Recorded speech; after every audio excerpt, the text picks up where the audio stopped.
Hello, everybody, and welcome to a negative sarcasm-fueled episode of Wumpa Time. My name is Canadian Guy, and I am joined by the one and the only Shemptastic Shemp. Hi, that is my full name, thank you. Shemptastic. So, if you came in here today looking for positivity and happiness and good news, you better leave now, because... Get away. Go away. Go away. Today is a screaming match of screaming the words "why" and laughing at a lot of things today. So we have two topics of discussion today. Only two. No quick news, Nope. because this is going to be full on. We are starting with the most recent thing that happened was the No Gameplay Awards. That was pretty fun. Yeah. Me and you both streamed it, all 3 hours of it. Yep. We all 3 hours. Oh my god, we trogged through it as much as possible. This ceremony has many names, like I mentioned. We have the No Gameplay Awards, we have the Last of Us 2 Awards, we have the Shooty Shooty Bang Bang Awards, we have just anything. It's kind of hilarious that the Game Awards started, and when they first started, their mentality was, yeah, screw the Oscars, I hate them, and then they became the Oscars. Exactly.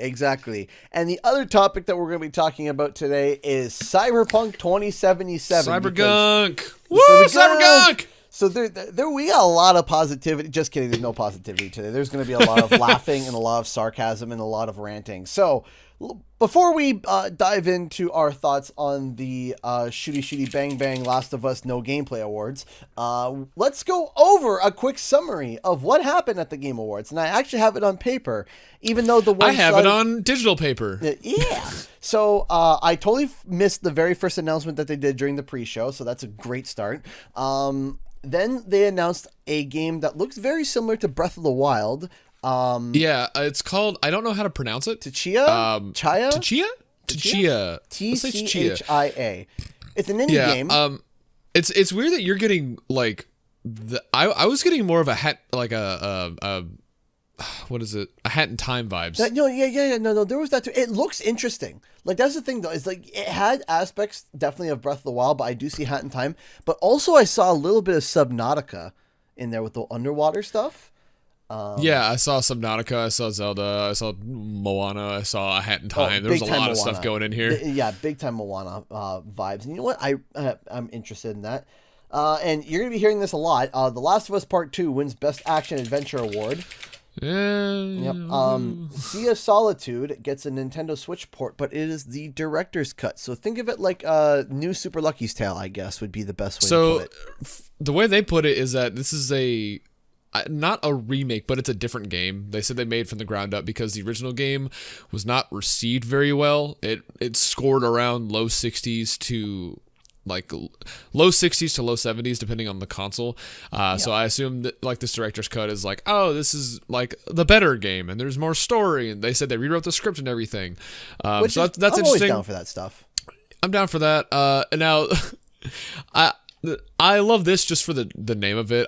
They finally showed a game, the one time they showed gameplay during this event. They showed gameplay for Nier Replicant version 1.22474487139 ... So we got the remaster. I think it's a remaster coming out, and they showed gameplay, but there was no sound effects. There was nothing in the world. It was only music, and I was like, wow, this looks really unfinished. I'm wondering if this is like just showing early gameplay. Oh, it comes out in like 4 months. That's not good. No, it's not. No. And listen, if you guys tuned in for the pre-show and then the hour after the pre-show for the Game Awards, you pretty much watched the peak Game Awards. That was it. That's it. You could have turned it off and you would have been fine. I thought they were gonna reveal they were gonna release the Smash announcement. I thought they were gonna leave that for the end because that's what everyone was there for, and then they just went with it right away at the beginning, and I was like, well, okay, I guess we can leave now. Yeah, basically. So quickly, quick summary: they announced Shady Part of Me, which is looks like a Limbo-esque platformer. Animal Crossing, to no one's surprise, wins Best Family Game. Fall Good. Guys wins best community support, and I'm really happy about this one. Phasmophobia wins best indie, and that's really cool because Phasmophobia is made by one guy. I did not know that. Yeah, I did not know it was one person. One guy. And then they announced a Century Age of Ashes, and it's basically a dragon, you heard me right, dragon PvP game. And I thought everyone in my chat and me also thought it was a Lair sequel. Yeah, it looked exactly like Lair, and I was like, there is no way that they are doing anything with Lair. But it looked. The way the dragons looked, the way they controlled, I was like, this is Lair. This is Lair with multiplayer. Oh my god, this is Lair. They called it Sentry, and I was like, call it what you want. This is Lair. Yeah, I was definitely thinking Lair. I was like, oh, it's kind of like Lair. Then right off the hop, like you said, they announced Sephiroth in Smash. That was the peak of the show. If you turned the show off right there, that would have been fine. That's it. Now, I know a lot of people were excited for it. Me personally, as a longtime Smash fan, we were all expecting Crash because of all of the hints. Jeff Keighley but on Instagram wrote, whoa. The Game Awards. Yeah, the Game Awards said we're going to be announcing a new Smash character. Stay tuned. And Jeff Keighley commented, "Whoa!" And everyone was like, "Okay, it has to be Crash." Guess what? It's not. It's Sephiroth. Now that means we have another pretty boy anime sword character in Smash Brothers. So this is becoming more. This is becoming more and more of an anime fighter. You gotta give Sephiroth a pass. See, the thing is, for me, I never grew up with Final Fantasy. The first Final Fantasy game I've ever played was the 7 remake. Right, but for people that played the original 7, like Sephiroth is like the most, because they didn't portray him great in 7 remake because you see him following Cloud's mind like the entire game, when in the original game that didn't happen. And he has a crush on him. What? He has a crush on him.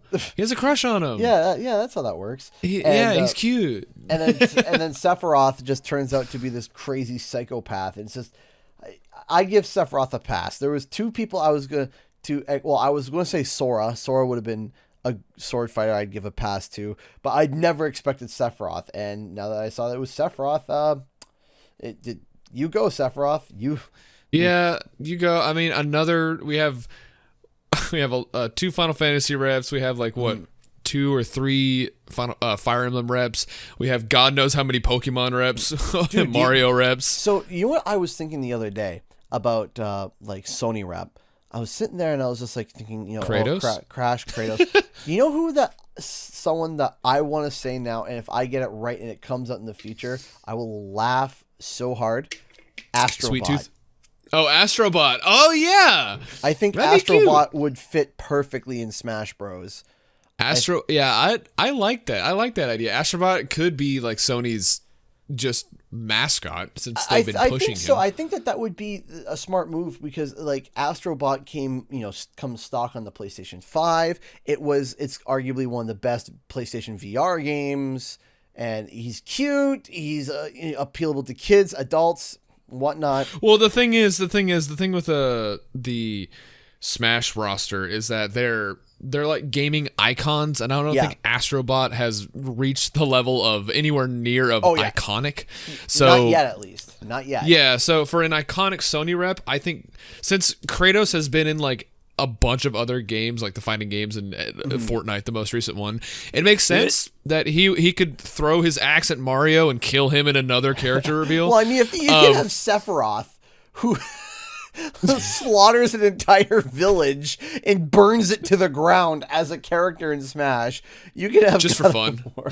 Just for fun. So so they announced him. Fine. I'm not excited, but I know a lot of people were. So now we just have to wait another 5 years for another character announcement. Next, Laura Bailey wins as Abby in The Last of Us Part 2, which fine. Sure. I mean, no one was happy about that. And now here's something that's interesting. Perfect Dark makes a return. Yeah, I wasn't expecting that. Yeah, no, I think that was I would argue that was the no gameplay shock reveal so far. Yeah, it was perfect. So we have Fable and Perfect Dark coming back, both with no gameplay, but they're both coming back. Yeah. I mean, it was more than what PlayStation showed. To be fair. Do we know who the developer is? It was. I just followed them on Twitter. It's because it's not rare. Not rare. Yeah, no. Yeah. It is. Let me see here. The Initiative.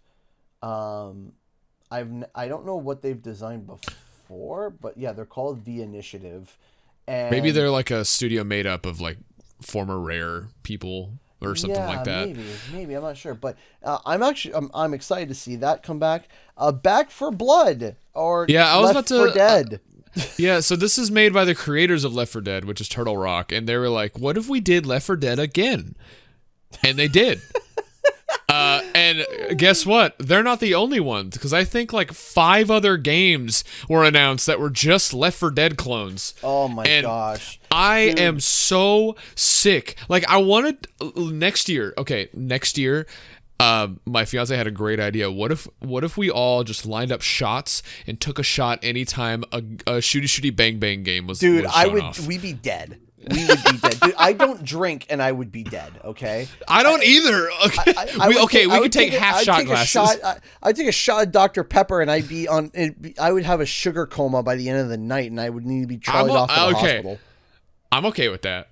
What if G Fuel sponsored us and we took a shot of G Fuel every time? Dude, the caffeine. I can taste colors. Pew pew. So hold on, let me quickly go through here the first-person shooter. So we had Perfect Dark, which is we can give an excuse to Perfect Dark because it's a comeback of an older game. Back for Blood, shooty bang bang. Scavengers, shooty bang bang. Then we got the Callisto Protocol, which is Dead Space spiritual successor, shooty bang bang. That Endless Dungeons. Yep. The Warhammer 40K game, shooty bang bang. Call of Duty Warzone Season 1, shooty bang bang. Shooty bang bang. Then Open Vin Roads, Diesel the game. I'm not. Oh man. Then Crimson Desert, which was a 5-minute trailer with no sound effects. Mm-hmm. Then there was Arc 2 with Vin Diesel. Yeah, we'll get to that. Well, there's Arc 2, there's Outsiders, there's Evil Dead, there's Returnal, which actually is the only one that I'm actually interested in. That Evil West game, dude. Yep. What was that? Oh yeah, and I actually have something written down here that I actually don't even remember what it is. What is it? Remind me. Thunder Tier 1. Thunder Tier Tier 1. Did I just go into like a coma and just like start writing gibberish because I don't even remember? Wait. Okay. Oh. There's a reason you don't remember it. It's a top-down shooty bang bang. So that's another shooty bang bang. Shooty bang bang. So there's one more shooty bang bang. Then there was the Just Cause mobile game, shooty bang bang. Mass Effect again, shooty bang bang. Okay, so now I want to. Was something else. Oh man, there's so much I want to scream about before we get to the main chunk of why we're screaming about the Game Awards. Oh, there's so many problems. Okay, where are the games? Where are the games? I want to point this out just before we get back to shooty bang bang, and I know we're going all over the place because there's so much to talk about. Elden. Shemp disconnected. Hold on. We good? That was weird. Yeah, we're back. Okay. Yeah, well, welcome back. Anyway, we'll edit that out. So, this is something that I find most ironic.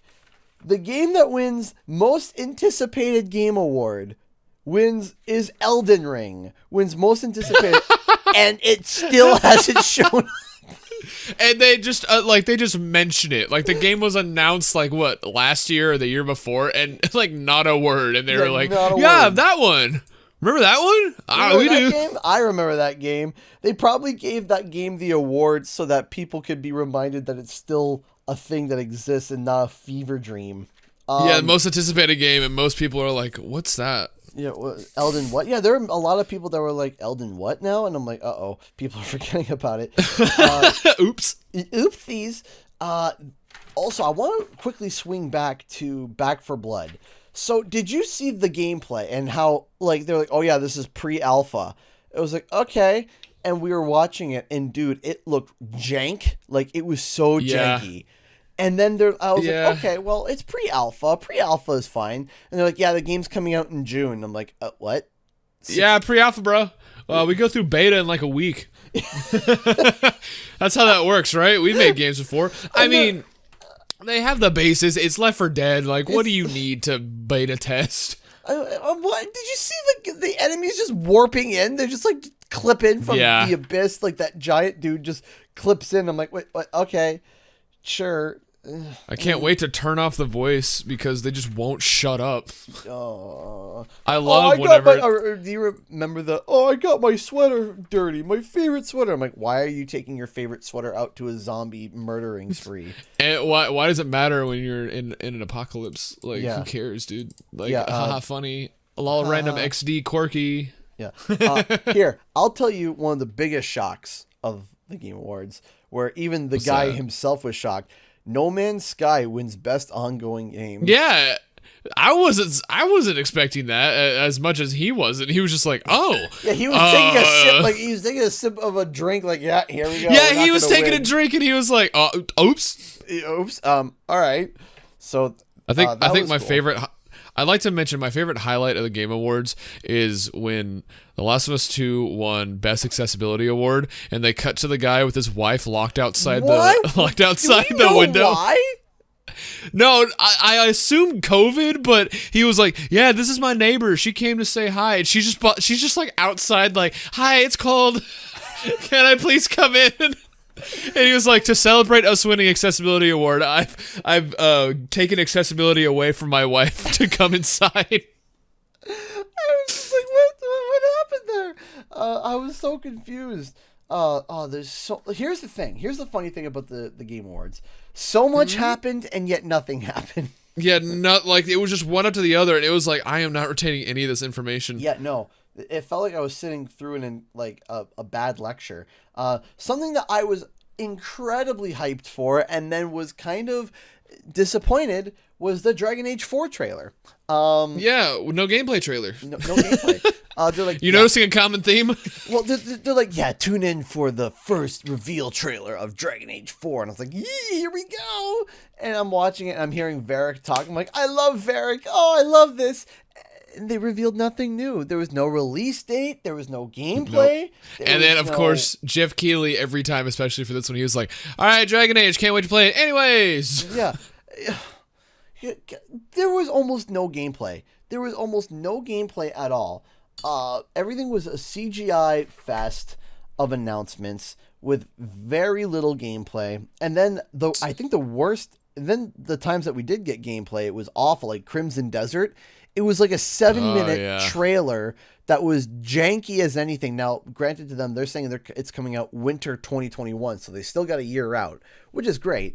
But you don't need a 7-minute trailer. Well, what I was confused about was the Fall Guys Season 3 trailer was entirely CG, and there was no gameplay of the new levels or anything like that. Yeah. It was a like how long? It was a 1 and 20 second long trailer with licensed music. Thank you. And it showed nothing besides just costumes, but it was entirely in CG. It was a CGI trailer, and I like that was the one game that I expected gameplay from. And they said, "Oh, it's starting like next later this month or something, or January." And I was like, "Can I see the game, please? Can I see the game modes? That would be interesting." Can I please, sir? Can I have a crumb of gameplay, please? Please. So there was another. There was actually a few games where they actually showed gameplay where I'm actually very interested in. Did you see Fist, that robot bunny game? Oh yeah, that one looked cool. That was the one. Cool. Like me and my chat exploded when we saw that because it wasn't a pew pew game. No, yeah, it wasn't a pew pew game. It's like a platforming. Metrovania kind of style looking game. It's the way my chat put it. It's a furry platformer with a rabbit that can punch things with a cyborg arm. It looks cool. I'm down. I saw Fist. I was like, yeah, I'm down. That looks awesome. And then they stopped with that, and then I got sad because the rest of it was pew pew. Oh, hold on. The other one I really like is It Takes Two, that marriage game. Is that the one? Oh yeah, the one that's by the A Way Out developer. Yeah. Yeah, that one looks cool. And then the rest is kind of Oh boy. So, question for Dragon Age: is it 4 or are they just calling it Dragon Age? I don't know. I heard you scrummaging through your notes like I don't know. It just says Dragon Age, and I'm like, okay. So let's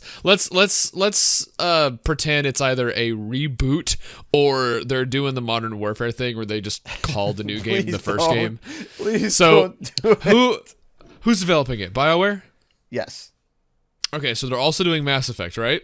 Yes. The new Mass Effect. I got a lot to say about that. So not only did they not finish the last Mass Effect, but they're also taking on 2 new projects while the last game is still unfinished. So did I get that right?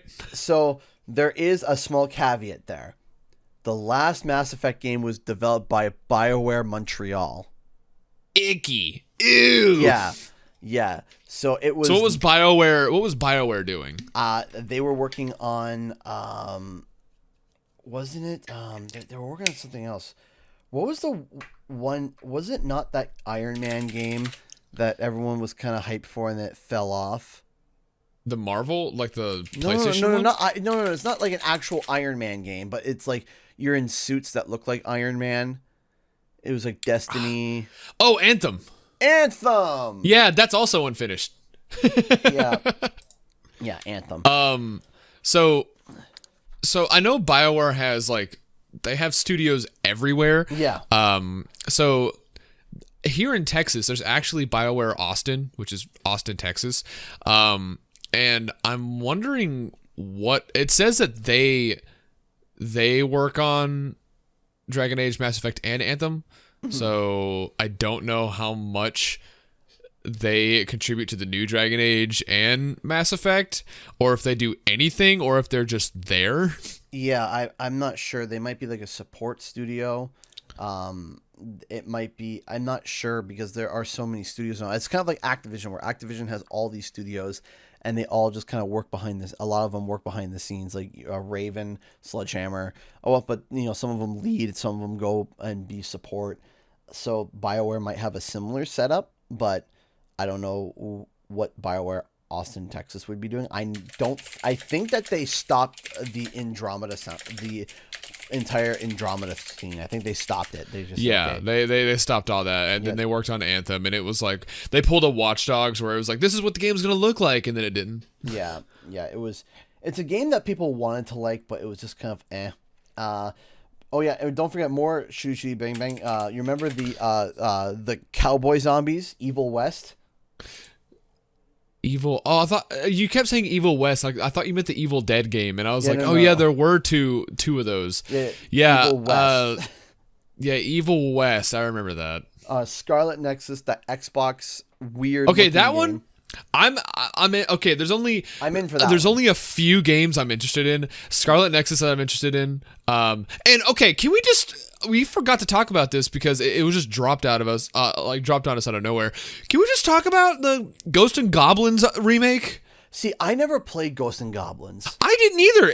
The thing is, I never thought that they cared to do this. Yeah. This is one of those series on the SNES that was like known for being hard, and that was the only thing. And then they were like, let's just remake it. Now, granted, it does look like a Flash game, but it's still neat, I guess. It comes out in 2 months. Yeah, I was kind of shocked by that. And let's go back to the BioWare thing, because I think you were wanting to talk about that. Yeah. So, the big reveal, the final reveal. So usually they always save the best for last. At least that's what I've been told, or that's usually what the thought is. And for the past 2 years, the Game Awards has not done that. Last year they announced the Fast and the Furious game that looked like an overglorified mobile game. That currently is sitting on Metacritic at a 35, not the user score, the critic score. And in the bargain bin at Walmart. Yeah, I haven't even seen it, dude. If I go to EB Games and ask them for it, it's not even there. They didn't even order it. So they're wow. So there's that. But this year they announced that Mass Effect will continue. Now, this is my problem. I love Mass Effect to death. I love it. It's great. and I can't wait to play the remaster that's going to be coming. I'm super pumped about that. Why I was like so, I guess, upset is because they already announced that Mass Effect was going to continue.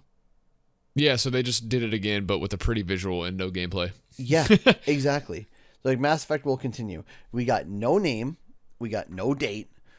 If they at least added like a name, calling it Mass Effect whatever, and coming out in 2023 or 2022 or whatever, then at least that's something. But yeah, I just wish they would just stop announcing games prematurely. Like they did the same thing. Cyberpunk. They did it with Fable, Dragon Age, Perfect Dark, Mass Effect.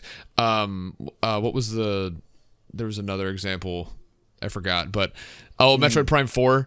Like they'll have all these games that they announce, and there's like, I'm sure most of the developers are like, oh, are we working on that? Is that like greenlit? So with Mass Effect, it was like, oh, here's a CG trailer that we made in about a week, and then we'll start production next month. Is everyone good with that? All right. And then like we got another trailer for Abe's Odyssey Oddworld that revealed nothing. The game that's already out? Yeah, No, the game's not out yet. No, yeah, it's not out yet. But we keep seeing trailers and updates with not a lot of content in them. Yeah, we keep seeing like the same trailer with like it's the same gameplay, just edited different. Yeah, and it's like, okay, it's great, but come on, we gotta get more. And again, Master Chief and Fortnite, which we already talked about. Can I talk about a wholesome moment though? The Among Us, of course, Among Us team. Oh yeah, awards. They won 2 awards, and it was so cute and wholesome like the entire time. That was the highlight for me. Yeah, that was really wholesome to see. That I really liked that. So now let's get to the controversy right now that is with the Game Awards. In every single category, with the exclusion of one, The Last of Us won every single award. The only category it didn't win in was Best Art Direction. That went to Ghost of Tsushima. Good. Which, yes, definitely. Now, as somebody... Now, The Last of Us is a very, very, very touchy subject. And after the Game Awards, if you went on to Twitter, it was a gong show of people arguing. And yeah, because like you had people defending the thing is, a lot of people who defend the game, I think it's like blind defense. Like you can love a game that people hate. I love Sonic 06 for all the wrong reasons, and people hate it. Right. But that's not me like trying. Like, dude, listen, Canadian guy, listen. It's good. I promise. All right, just you just don't understand. It's good. You'll understand it if you play it more. Okay. It's not like that. That's what Last of Us 2 fans are like to me. So here is where there's a few awards that I do agree they did deserve. One of them being accessibility, 100%. You can play that game legally blind. Yeah, I agree. I think that's the only category that they should have won in was accessibility. Now, the accessibility, 100%, I agree with that. And you know what? I would even argue Best Action Adventure because mechanically, The Last of Us Part 2, I would argue if you don't think about the story, Best Action Adventure, mechanically, The Last of Us Part 2 was amazing. It was polished mechanically, in my opinion. The fighting was amazing. Like some of the fighting was crazy where like you fight someone and then when you get them close to an object, you almost interacted with every single object. So in terms of mechanics, The Last of Us Part 2 was amazing. I can see that. It's just for me personally, when I played it, it just felt more of the same old been there, done that, because I did play I played the first one extensively, and the fact that you can interact with a lot of stuff is cool, but for me that doesn't add a lot of gameplay value. Like I'm not gonna sell someone's on the game by saying, yeah, you can pick up stuff, like all the stuff that you can see. And like it mechanically it's sound, but it feels like I've played it before because I have. It's a very polished version of the previous version, but I can see the validation behind it winning Best Action Adventure and Best Accessibility. 100%, I agree with that too. But where you lose me, and I also too, Laura Bailey winning as Abby, I feel that that's extremely subjective because we're getting to the topic of acting and Yeah, and I feel like I have I understand it's touchy, but I went to college for that, and I went through all of my middle school, high school, and college life for acting. So for me personally, I think who were the nominees? It was Ellie, her, Jin, Miles, and I think Hades. Yeah, so Hades is the only one that I don't have any experience anything. Yeah, I haven't played the game. I didn't know about it until like a week before the Game Awards because someone else was playing it. But between all of them, I didn't play a lot of Ghost, but the voice acting in, for those of you who don't know, I am a voice actor, and the voice acting in Ghost was good. It was, it was there. It sounded good. It just didn't blow me away because they had a certain voice direction. They had the script. They couldn't do anything crazy. With The Last of Us, which is a very emotion-filled script for all the wrong reasons, I think Ellie, the voice actress for Ellie, would have been a better pick because I know how she can act, and I know what her highs and lows are. And from what I've seen in the first game and in the second game, she probably deserved it more. I do remember Abby, and all I remember her is just always being angry. And I don't think always being angry is a good acting. She is a good actress. I'm not saying that she's bad. I'm just saying compared to Ellie, one is drastically better than the other. And for Miles, the voice actor for Miles was really good. It's just I don't think I've told you about this, kind of a tangent, but I hated the direction for all of the cutscenes in Miles because they had to cram this story into a 6-hour campaign if you're just going through the story. And it's so they set up these characters like, we're friends. Oh yeah, we have history. Oh, you're right. We're best friends. Here's some water splashing. It's so bad. I absolutely hate the way that it's shot. But can you blame them for the amount of time that they needed though? Like they're like, okay. I mean, you could have written things. The voice director could have been like, hey, can you make it sound less rushed and make it sound more natural? But they were like, all right, we got to get this out. Just start talking and we'll put it together. That's my as a voice actor, that is my biggest complaint and pet peeve. I notice it all the time, but I'm not saying the voice actor for Miles is bad. He's really good. I liked his emotion. I liked his range. It was really good. But obviously, Ellie should have won that award. I think Ellie could have definitely taken that. I definitely can agree. I think Ellie's performance in Last of Us Part 2 was really good. And I want to get to quickly, but because I got a feeling that we're going to be having a lot of people arguing in chat or people that are disagreeing with us. So I want to finish through the awards, and then I want to get to kind of why I feel about The Last of Us, the way I feel about it, and why I feel the way about it. And it's not for a lot of reasons that you see online. So then where I disagree heavily, biggest, even more than the Game of the Year, is The Last of Us Part 2 winning the best narrative. Oh God, yeah. No. That is where I say no. More and I'm saying more than Game of the Year. I disagree with that more than Game of the Year. I disagree with both, but best narrative is it's such a oh, come on, dude. So and the narrative is the reason why I have such a problem with The Last of Us, but we'll get to that. So we'll get back to that. Then The Last of Us Part 2 wins Best Accessibility. 100% agreed. That is hands down, I think, the best. That makes sense. And then The Last of Us Part 2 wins Best Direction. Yeah, I was about to bring that up too. And again, well, you know what hurt me the most? Is whenever they were going to announce the Game of the Year award, they showed all the nominees with their webcams on and whatnot. And for Sucker Punch, they had the two guys next to a big wall poster of Ghost of Tsushima, and I was like, "Oh my God, they're ready and they're expecting it." But obviously the quote unquote Academy behind the scenes were like, "Yeah, give it to Last of Us. Yeah, give it to them." Yeah. So in terms of Best of Direction, that goes directly to Neil Druckmann. And again, the Best Direction, Kotaku made a really interesting article. saying I saw that too. And shocking. I never thought I'd make a sentence like that in a long time. That Kotaku made a good article and a good point. And you know what? I would have to tend to agree is that, and I agree with a caveat too, because there is when it comes to crunch, because as someone who's worked in crunch. And I made a tweet about this. I made a thread about this. I think a 3-tweet thread talking about it. And I've talked about it extensively on the podcast before, where you're under crunch. It sucks. It sucks a lot. You're working more and you're not getting paid more. That's the worst part.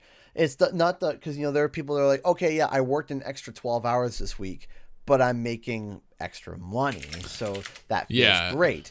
No, it's not that. I'm still making the same amount. I'm still making the same amount, but I'm working Cyberpunk. more hours. What? Cough. Cyberpunk. Yeah. There's actually something trending right now, which we'll switch to. It's calling gaming trending Cyberbug 2077. Cyberbug, which is Cyberbug. That's good. I like that. I love it. So, and Kotaku makes a really good point, and I feel like when narrative and direction almost kind of like go hand in hand. If one wins, the other one's probably going to win as well. Yeah. But in terms of direction, there are parts of The Last of Us that are absolutely touching and amazing. And then there are parts that are just and then there's the rest wrong, of it. Right? The scene that I'm talking about specifically in The Last of Us is the museum scene. That scene is really touching. It's really nice. It's all the flashback scenes. Yeah, the flashback scenes are fantastic. Now, let me explain finally and then The Last of Us wins Game of the Year, because if you win all those awards and you don't win Game of the Year, it doesn't make sense. Yeah. So, let me explain for those who want to know what my dislike is for The Last of Us. Now, I'm going to list off a few problems that other people have that are oblivious as me saying, like, no, it's not. Am I mad that this is a big reason that Ellie is a lesbian? No. No. Okay. No. Why does that matter? Why does everyone keep making that point? Some people, they're like, "Oh, Ellie's a lesbian now." It's like, what? Who cares? She was a lesbian in the first game. Yeah, we saw that in the Left Behind DLC. Yeah, exactly. So I don't understand that. So who cares? Yeah, it's. Are you mad? Are you mad that Abby is jacked? No. What does that matter? Yeah, no, what is it? No. Who cares? No, who cares about that? Are you angry that Joel died? No. Spoilers. Yeah, spoilers. Yeah, spoilers. Oops. Are you angry that Joel died? No, actually, I'm not, because that's the world that they live in. The world that they live in is anyone can die at any time. Am I mad about how they portrayed it? Yes. Absolutely. I'm upset as how it was delivered, as the fact that am I upset where Joel's like, "Oh, let me help you out here," when in the first game someone's like, "Oh, I'm injured, help me," and he just put the car into further gear and just ran him over. Like, yeah.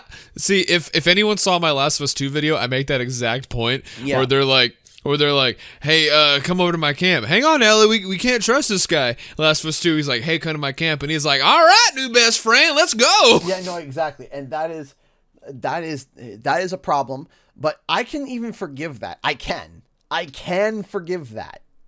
Where I can't forgive is where we get introduced to Abby.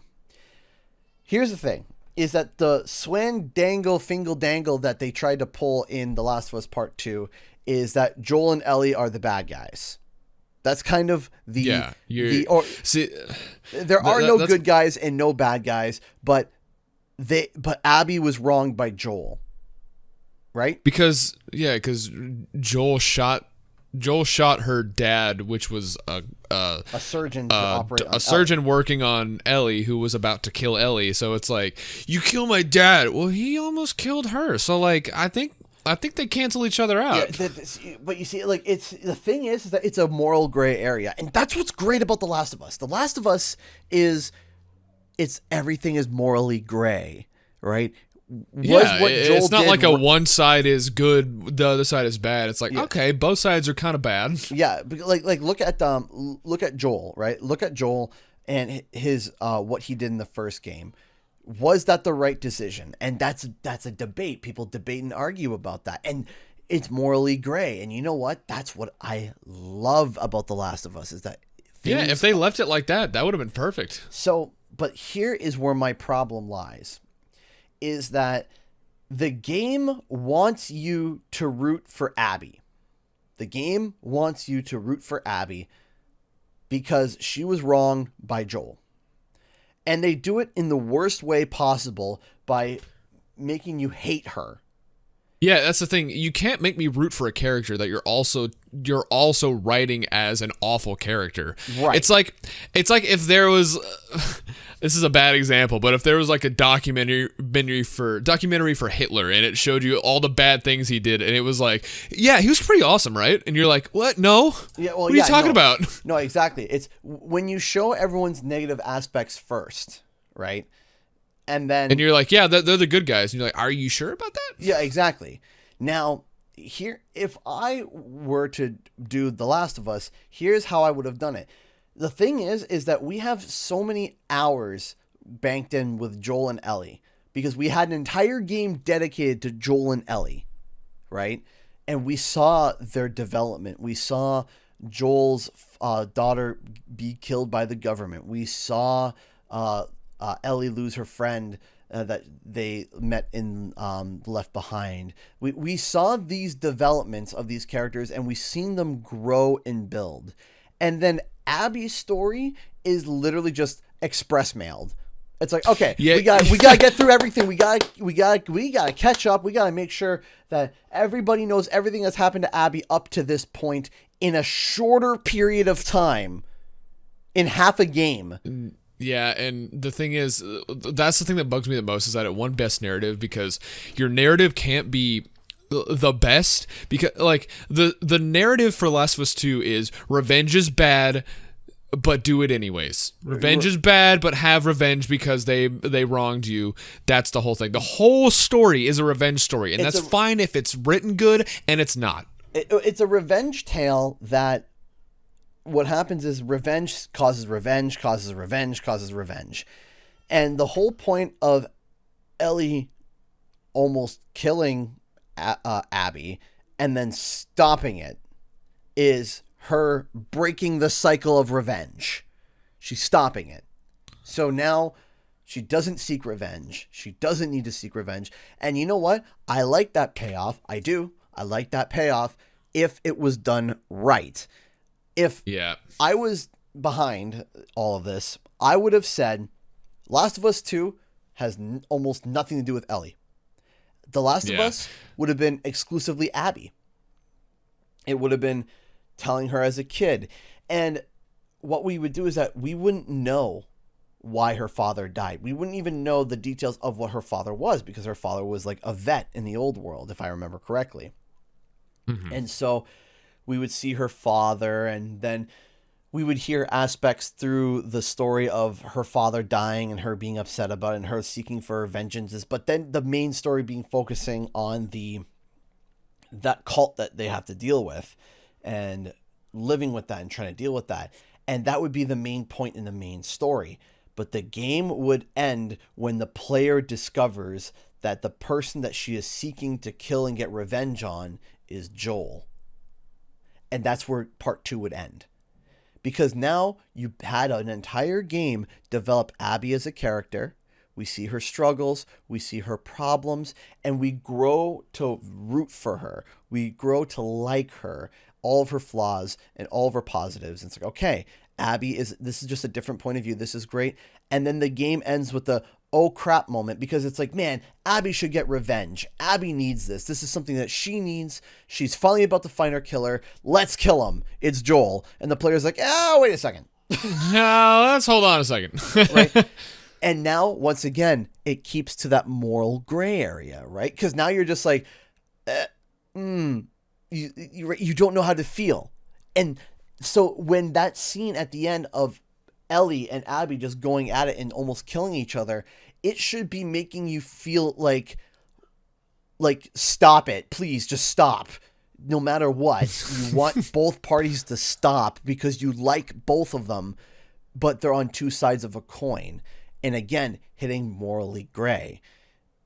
And I think PlayStation would have been perfectly okay with a part 3 with The Last of Us. Oh yeah, they are, because they already said that, like, they set up Abby for future games, so right, there's going to be more.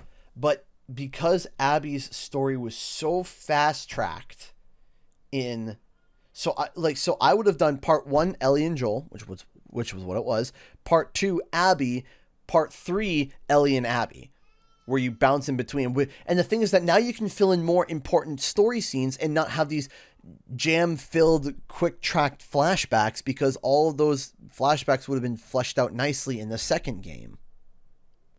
And all of these really touching moments that we saw in the second game that are supposed to be touching, that would be in part 3, would be even more touching because you understand both characters.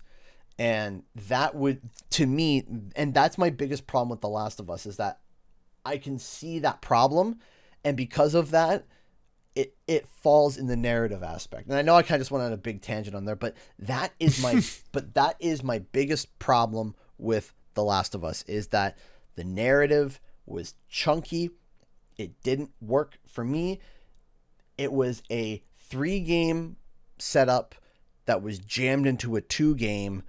And I would honestly want to sit down with Neil and ask him a question and say... Slap him. Oh, yeah. It would depend on the following question. I would want to sit down with Neil and say, hey, did Sony tell you to wrap this story up in one more game? And if he said yes, then I would have a lot more forgiveness and a lot more sympathy for The Last of Us Part 2. I would. You know what I don't have sympathy for? Cyberpunk! Cyberpunk! Cyberbug! Oh, Cyberbug! Cybergunk! Oh. Let's talk about this train wreck real quick. So the game came out finally after 8 years. So first, let's talk about the quick positive, and then we'll get to the weird. And then quick positive. It came out. It came out. There's your quick positive. All right. The reviews came out for PC, and critically, it's gotten on Metacritic a 90. Oh boy. On Metacritic. I wonder how much money they paid for that. Well, you see, the score is great until you start reading the reviews, and let me read one of my favorite ones. So the first one on Metacritic gives the game, like on the critic reviews, it's a 100. There are multiple 100 reviews, and they all kind of say the same thing. So Playzine says, a 100. It's buggy and flawed on many technical levels, but Cyberpunk is a unique and beautiful experience on almost all other levels. I'm all in. A masterpiece. Let's read another one. 100 from VGC, an immersive and stunningly crafted RPG which has raised the bar for cinematic quality in open world games. Just be aware of the bugs and issues at release. 10 out of 10. What's happening? Like, imagine playing Sonic Boom on the Wii U, and it's like, yeah, I couldn't play the game. It broke. It crashed my Wii U. The game wasn't even on the disc. I'd give it like a 90 out of 100. What is happening? Yeah, I've never seen reviews. Now, I have heard. Now, this is something that I have heard, and it might like apply here. Is that it's actually the publisher that awards the score, and the reviewer just submits the review, and then the publisher assigns a score. I have heard that. Because the publisher assigns a score? That's what I've heard. It's a rumor. So, for example, I'll give you an example. A perfect example, and like here. When Spyro Reignited Trilogy came out, right? It was reviewed by Joshua Dornbush, okay? And he reviewed it, and the review was overwhelmingly positive. Overwhelmingly. Everything was positive, right? His one problem with the entire game was loading screens were long. That was it. Okay. That was his one problem. 8 out of 10. And okay. I mean, that's fair. And it's like, okay, but the review doesn't match the score, right? If literally your only gripe is the loading screen is a bit long, 8 out of 10. Yeah, okay, that's fair. Right? That sounds a lot like, okay, maybe the game's more like a 9.5 or even a 9, but would you take a full point off for a game that you absolutely adore and there's nothing you have no complaints about it? Because judging by his review, no complaints. It's perfect. It's great. It's a return to Spyro. The graphics are great. The acting is great. The animation is great. Everything is great across the board for a 2 out of remake. 10. Yeah, kind of, right? And then you have one gripe, and the loading screens are a bit long. It gets deducted 2 full points for that. So when you say publisher, you're talking about like the website, the magazine, the whatever. Yes. Now this might be wrong, and it might vary from website to website and from exactly. I was gonna say I don't think every website does this, but I think the big ones like IGN, I'm pretty sure they do that because the infamous Pokemon Alpha Sapphire 7.5 out of 10, too much water. Obviously, that's a publisher decision, and with Cyberpunk, it also makes sense that CD Projekt Red or Warner Brothers, since they published it, they just paid the websites. They're like, hey, no matter what, give us 100 to make us look better. And Metacritic did label it a must play. Right, exactly. Well, Metacritic labels things as a must play just if it hits certain scores. If it hits a certain score, it just is must play. That's it. And I think it's a 90. Yeah, and so it's a 90 perfect game, and people are struggling to play it, not because it's bad, but because the game won't let them.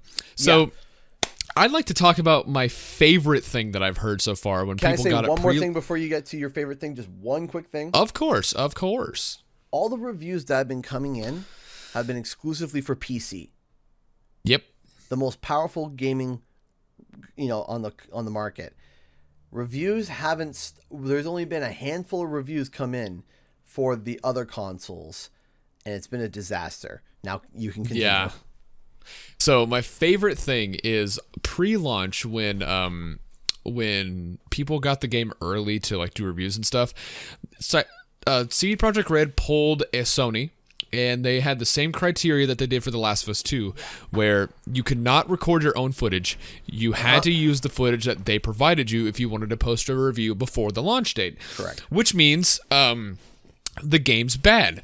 So, or unfinished. Now, my favorite thing is when people were tweeting about it, because, they could talk about it, they're just not posting footage. They were saying that they had a couple patches, like the day 1 patch, like I told you, was the 5th patch. It was like day 1, it was 1.05, so that's a problem already. One of the patches was if you pop the game in and you download the patch back in the day, which is 1.2, you could not finish a major mission to go further in the story. So they prevented you from seeing more of the story so you couldn't like leak spoilers of the story. What one of the thing was, it was like, hey, go to this area and shoot this turret. Okay, cool. Where's the turret? There's no turret. The marker's there, and it gives me the objective. There's nothing to shoot at. I am soft locked. So they purposely soft locked the game so you could not finish the story. Now, speaking of the story, my other favorite thing is that they boast about how long and extensive the campaign is with all these side quests, and multiple people reported back that if you finish the main quest and do a bunch of side quests, quote, a bunch of side quests. Now that could mean like 10, that could mean 50. So main campaign, a bunch of side quests, 20 hours. You want to know how long my playthrough was of Final Fantasy VII Remake was? What? 42 hours.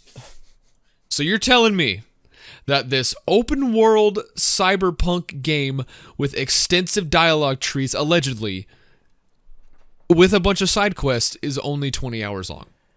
Oof. It took 8 years. Yeah. Now, I would also like to dive into the removed features that they promised over the 8 years of this game being developed. They promised wall running. That isn't there. They promised vehicle customization. They removed that.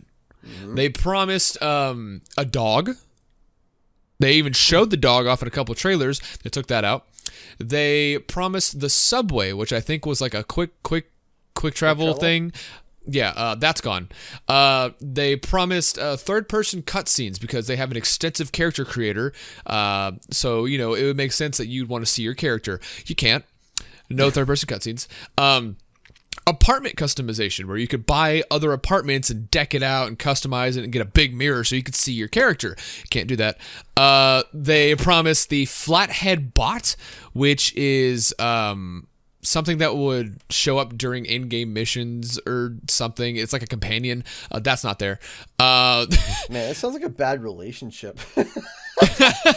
I promise to do all these things. They also promised third-person camera, not just cutscenes, but camera. That's not there.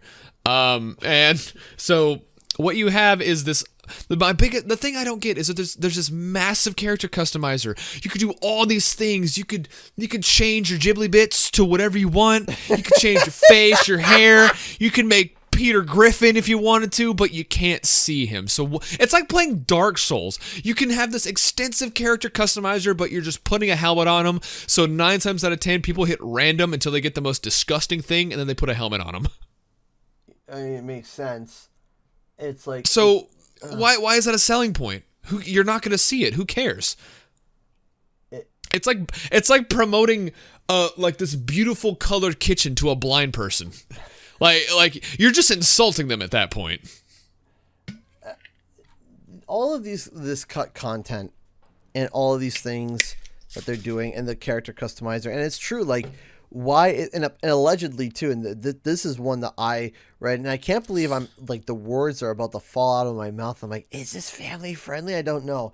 Apparently the dialogue changes and you'll be made fun of if your character is circumcised. So yeah, they have. I know this is a bad word, but I'm just gonna say it. It's because it's a body part. Okay, we can all be adults. There, if you I posted about this on Twitter. Kind of brave of them, but they introduced penis 2. So there's penis 1 and penis 2. Kind of brave, I know. But it's basically like you said, circumcised or uncircumcised. And if you're circumcised, they just make fun of you. So it's like I play a game to immerse myself and escape from the world because let's say I'm bullied a lot at school, and you know I want my character to be me, and I want me to be in this cool world, and I want to escape from being bullied. And then the game bullies you for how you are. Like, come on. Yeah, it's not good. It's not. No, it's not. Like, you can't insult the player for being them. Oh boy, I just found something interesting that someone just found. Oh no. Oh boy, for Cyberbug. So someone found this in game. I don't even know if we can talk about it. But wow. Let's see. Yeah, you said it to me. Oh wow, that's Wait, what? So wait, what? That's in the game. So wow, that is rough. My god. Oh wow. So to put it as light, let's dance around this. Let's dance around this. So there is an image of a man who is depressed and looking like he wants to finish his playthrough of this game called Life as quick as possible. He has a certain weapon in his mouth. It's a billboard, like it's an advertisement. It's an advertisement in the game, and it says "Getting close, save your corporate career with," and it's the product that they're offering for. Yeah, I can't read it, but it's pills. It's pills to help you do save that. Your corporate career, and you know what? This is really like out of touch, and the reason why I say it's out of touch is because, you know, we just literally had Men's Mental Health Day recently. Yeah, yeah, you're right, and that's not.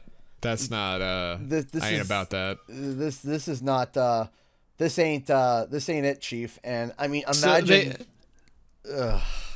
It's also I'm sure you saw this too, but there was a massive epilepsy trigger in the game that they don't warn you about. That's right. There's no, obviously a lot of games will say, hey, if you have a history of epilepsy, there's flashing lights, consult your doctor before playing this. If you feel lightheaded, take a break for an hour, yada yada yada. Cyberpunk has no epilepsy warning. Now they patched it in after the 16th patch. They patched it in with a warning, but originally, if you played the game, or if little Timmy has epilepsy and he doesn't have internet and he plays the game, oh well, just turn it off. But there's a specific problem with that, though. There's a very specific reason and problem with this thing, though. So it's like a visor, right? It's a thing they put on your eyes in the game. So in the game, there's this mechanic where you're supposed to be able to look at people's past memories. And while it's booting up, it flashes red and white lights. Now, as my brother had epilepsy, so this hits close to home to me. There are some times where a doctor needs to see what kind, because there's different kinds of seizures. I'm not sure if you knew that. There's different kinds. I did not know that. Yeah, there are different kinds of seizures ranging from minor to severe. And sometimes a doctor needs to see what kind of seizures that you typically have. So there is a machine, which is a visor that they put on you to test to see what kind of seizures you have by putting you literally into a medically controlled seizure. That's terrifying. And because they need to see. They're like, okay. And also, too, they need to sometimes, some people forget. They have a lot of memory loss afterwards. Sometimes people, their muscles are completely, like, they're almost crippled afterwards. But a doctor needs to see so that they can figure out what medicine to prescribe, right? Well, yeah. And what it is they put a visor on and they flash red and white lights in your eyes in a certain pattern to try, and it will trigger a seizure if you have any, like, points of epilepsy at all. It will trigger it as quick as sugar. Now, here's the thing, is that almost the exact same pattern and lights happens when you go into someone's memories in Cyberpunk. What? How did no one, like, at the development studio be like, maybe we should put a warning? No. And here's something else too. Here's something else that drives me nuts. Man, I feel like that this story was designed for me, because I got another thing too, is that working in the animation industry, they look at your episodes and you're supposed to, after you finish your episode, after you finish rendering it and it's ready to go, you send it to a company and you pay them, and what they do is that they put your footage through a machine, and what they do is that the machine can detect algorithms within the image if there's something that could cause seizures. And what will happen is that you have to get it sent there first before you actually get approved to be able for it to air on TV or to sell the product, because if it's, you need to be able to see. If it's triggering, right. Obviously, that's bad, obviously. Yeah. And actually, on the show that we worked on, in our intro sequence, we had something that it pulled a flag. And it was very minor, but it had to be fixed. And it pulled a flag because one of the effects that we had in the animations was a rainbow tornado. And And what happened was that they said that the colors were moving too fast in the rainbow tornado. So they said, okay, hold on. And what we did is that we just made the swirls thicker and not as many colors and slowed it down a little bit. And it still looked great. It still looked like a rainbow tornado, and it went through the machine. The machine's like, oh yeah, you're good. You're clear. You're good. You're fine. So this stuff needs to be tested first. Do you not think you had 8 years to have all this on lockdown? And here's the thing, is that they literally did the defining human-made factor of how to start a seizure as of an effect. Like, they saw that and they were like, oh, that looks cool. Yeah, let's pop that in there. Like, if that was sent to the seizure ward, they just would have been replied with just a giant red X. No. Like, no. Just axe the game, dude. Just Stop. Now, let me talk about real quick. Let me talk about something else that they promised and is not there apparently. You know how people were worried because there's a lot of nudity in games, but Yeah. I'd say Cyberpunk is just very grotesque with it's just there to be there. Yeah. And CD Projekt Red said, hey, if you want to stream the game, there is a streamer mode, so that disables all the nudity and all the copyrighted music, and it plays like the original music. So it's like, okay, that's pretty cool. Yeah, whatever. So from what I've heard, there are extensive sex scenes in the game. Like, it shows everything imaginable. But if you turn on streamer mode, it puts the underwear on, so it's okay. Whenever the day before the game came out, I was at work and I was talking about Cyberpunk with one of my coworkers, and we just looked up Cyberpunk and looked at the latest, and we saw this channel was streaming it. We were like, okay, that's cool, whatever. So we clicked on it to see if he had any crashes, any bugs, how the game was playing on a PS4 and all that stuff. And he got to a point in the story, I don't know what's happening, but these two people were in a bathtub. Someone took out their micro SD cards out of their head or something, and they fell over. So he picks up this woman, and she's fully nude, and a boobie pops out, and he's like, oh, because he's streaming. So he points the camera up. So he's holding her, and her body is like showing on the camera because he's holding her. Right. So you see her head, her chest, and her knees. And so he looks up, so he can't see it. So he's walking around with his head all the way up, looking at the ceiling. And he goes to where he has to go, and it has to point his head down when he goes into this like train. And every time he does that, he backs up and looks up because a boobie keeps popping out. So he blacks the screen out, does the thing, comes back, and it just keeps showing. So people were like, hey, there's a streamer mode. So he goes into the settings, looks it up and down 15 times, quits the game, goes to the main menu. There is no streamer mode at all. So the streamer mode was for the music. So you don't get hit with DMCA. Yeah, but they've also specified to turn off the nudity because, YouTube don't like that. YouTube or Twitch. Yeah, or Twitch. You can stream it on the no websites, but on YouTube and Twitch. No, you can't. And the thing is that it's funny how they're like, yeah, we have copyright-free music in there if you're a streamer. It's like, okay, great, but there's nudity everywhere. I can't stream this. Like, yeah, what do you want me to do, dude? It's like, we can't stream this. So it's like, okay, great. I won't get DMCA. I'll just get my channel shut down for nudity. And last thing before we go, because we're going long, because, man, we only had 2 subjects and we taken up more than an hour of time. But let me say this. In terms of optimization of this game, it's not good. Let me explain why. My buddy downstairs, my best friend since I was like 5 or 6, for 20 plus years, my buddy. He has an 8-core i9 that is a beast of a computer. It has 64 gigs of RAM.